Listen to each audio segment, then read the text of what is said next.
তো hello guys, তো দেখতে পাচ্ছ আমার পিছনে আজকে অনেকগুলো গাড়ি আছে আর অনেকগুলো এখানে ড্রাইভার আছে। আমরা একসাথে আমার পিছনে এতগুলো গাড়ি কি করছে না করছে আর আমি আজকে কোথায় এসেছি না এসেছি জানার জন্য পুরো ব্লগ ভিডিওটা দেখতে থাকো। তো চলো গোড়া থেকে শুরু করা যাক। তো hello guys, welcome to Karim express নতুন একটা ব্লগ ভিডিওতে। দেখতে পাচ্ছি আজকে আমি উঠে গেছি ভোর রাত্রে, এখনো রাত হয়েছে, সকাল হয়নি। তো তাড়াতাড়ি এখন গাড়িটাকে নিয়ে বেরোবো, যাবো পার্টির বাড়ি। তারপরে কোথায় যাচ্ছি না আছি তোমাদের যেতে যেতে বলছি। তো গাড়িটাকে বাড়ি থেকে বের করে নিয়ে এখন চলে যাচ্ছি পার্টির বাড়ি। পার্টির বাড়ি গিয়ে পার্টিকে উঠি নিয়ে তারপরে আমি আজকে যাবো বহরমপুর। চলে আসলাম পার্টির বাড়িতে, গাড়িটাকে এখানে লাগিয়ে দিলাম। একটু পরে আবার গাড়িতে লোক উঠে গেল, তারপরে গাড়িতে সবাইকে উঠিয়ে নিয়ে এখান থেকে গেলাম। রাস্তাতে আরো দুই জায়গাতে দুজন উঠলো, তারপরে এক এক করে সবাইকে উঠিয়ে নিয়ে এখান থেকে গাড়ি নিয়ে বেরিয়ে গেলাম। চলে আসলাম ফারাক্কা ব্রিজ। ফারাক্কা ব্রিজে উঠে হালকা একটু জ্যাম ছিল, ভোর রাত্রেও জ্যাম লেগে আছে, প্রায় 10-15 মিনিট দাঁড়াতে হয়েছিল। তারপরে জ্যাম পার করে আমরা চলে আসলাম এখন পেট্রোল পাম্পে। পেট্রোল পাম্পে গাড়িটাকে এসে লাগিয়ে দিলাম। তারপরে দেখতে হচ্ছে এখানে স্টাফটা নজল ভরে দিল, গাড়ি ট্যাঙ্কি ফুল করবো। আর পিছনে দেখতে হচ্ছে চলে এসছে পঙ্কজদা। পঙ্কজদা পিছন দিক থেকে ডাক দিচ্ছিল, ওদের সাথে কথা বললাম, ওরাও যাবে সেম বহরমপুর একই জায়গাতে যাবে। তো দেরি না করে তাড়াতাড়ি করে গাড়িতে তেল ভরলাম। তেল ভরার পরে বিল পেমেন্ট করে এখান থেকে আবার গাড়ি ছেড়ে বেরিয়ে গেলাম। পেট্রোল পাম্প থেকে গাড়ি ছেড়ে চলে আসলাম মোরগ্রাম। মোরগ্রাম পার করে এখানে একটু দাঁড়িয়েছিলাম, সবাই একটু ফ্রেশ ট্রেশ হচ্ছে।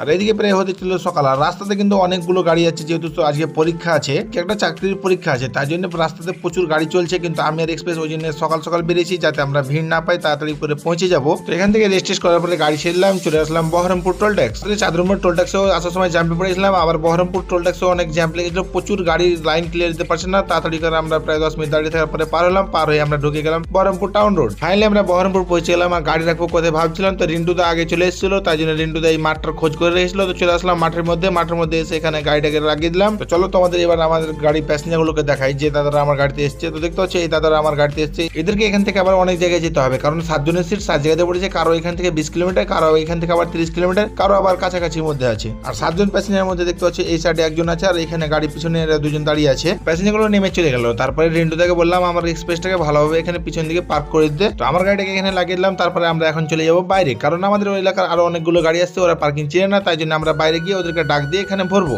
আমাদের এলাকার যতগুলো পরিচিত গাড়ি ছিল সবাইকে আমরা ডাক দিয়ে বলে দিলাম যে এখানে পার্কিং আছে, সবাই এখানে ঢুকে গেল। তারপরে আমি আর রিন্টুদা একটু যাবো, রিন্টুদার ক্যান্ডিডেট যেখানে পরীক্ষা দিয়েছে তারা কয়েকজন ব্যাগ নিয়ে গেছে, তো ওখানে ব্যাগ নিয়ে ঢুকতে দিবে না, তাই জন্য এখন আমরা চলে যাবো তাদের ব্যাগগুলো আনার জন্য। তো আমরা যেখানে আছি এখান থেকে আমাদের প্রায় 3-4 কিলোমিটার যেতে হবে। তো আমি আর রিন্টুদা উঠে পড়লাম টোটোতে। আর টোটোতে করে যেতে যেতে একটা আন্ডারপাসে ঢুকলাম। দেখতে পাচ্ছ পুরো একবারে অন্ধকার হয়েছে, দিনের বেলাও কিছু দেখতে পাওয়া যাচ্ছে না, এত অন্ধকার হয়ে আছে। তারপরে আমরা এসে পৌঁছে গেছিলাম চুয়াপুর হাই স্কুলে। এখানে এসে আমাদের একটু লেট হবে, তাই জন্য আমরা এখন টোটোওয়ালাকে ছেড়ে দিচ্ছি। তারপর আমরা এখানে ওয়েট করবো একটু। আর আমার পাশে যে ক্যান্ডিডেট গুলো দেখতে পাচ্ছ দাঁড়িয়ে আছে, তারা এদের ব্যাগ আমরা আনতে এসেছি এখানে। তো ফাইনালি ওরা পরীক্ষা সেন্টারের মধ্যে ঢুকে গেল, আর ওদের ব্যাগগুলো আমরা নিয়ে এখন চলে যাবো আমাদের গাড়ির কাছে। গাড়ির কাছে যাওয়ার জন্য আমরা আবার উঠে পড়লাম টোটোতে। টোটো ধরে আমরা চলে আসলাম এখন গাড়ির কাছে। আর এদেরকে দেখো, টাইম পাস হচ্ছে না বলে মরা মানুষের মতো সবাই এখানে ঘুমিয়ে আছে। ক্যান্ডিডেট এখনো কোনো পাত্তা নেই। প্রায় 1টার দিকে পরীক্ষা শেষ হবে, আর সবার ক্যান্ডিডেট প্রায় দূরে আছে। সবাই এখান থেকে বেরোতে প্রায় 3টা বেজে যাবে।